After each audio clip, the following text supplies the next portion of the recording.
God makes a way. Moses and God's people escaped out of Egypt and into the wilderness. They didn't know the way, but God knew the way, and he would show them. I'll bring you to a new home, a special land, God promised them. I'll look after you. I am with you. God sent a big cloud for them to follow, a pillar of smoke stretching up to the sky. It moved in front of them as they walked and shaded them from the blazing heat of the day. And when it was time to rest, it stopped. All through the cold desert nights, it kept them warm, glowing like fire. God led his people through the desert to the edge of a great sea.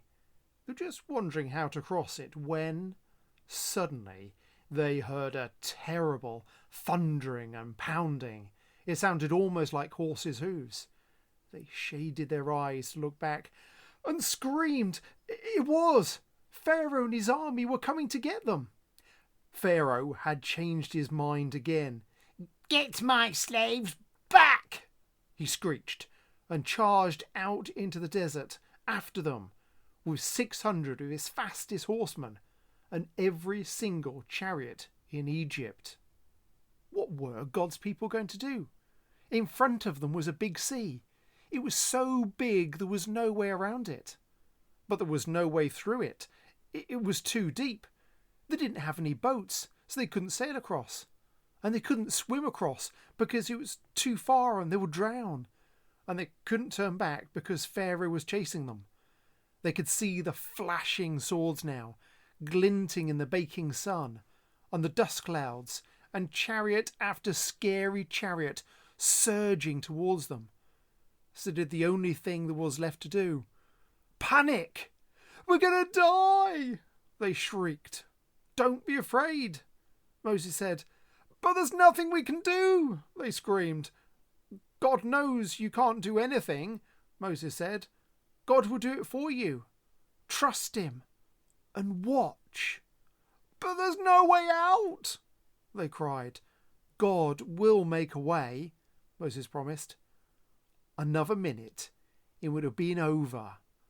But then the strangest thing happened. God made the pillar of smoke move. It moved behind his people and hid them from the Egyptians. Then God sent a strong east wind to blow all night long. It blew on the water of the big sea. It blew it to the left and it blew it to the right until it blew it into two towering walls of water. And there, right through the middle of the sea, a muddy pathway opened up, and God's people walked across on dry land. When the Egyptians tried to follow, the walls of water crashed back down on them and swallowed them up. God's people were safe. They danced and laughed and sang and thanked God. When there had been no way out, God had made a way. Many years later, once again, God was going to make a way where there was no way. From the beginning, God's children had been running from him and hiding. God knew his children could never be happy without him, but they couldn't get back to him by themselves. They were lost.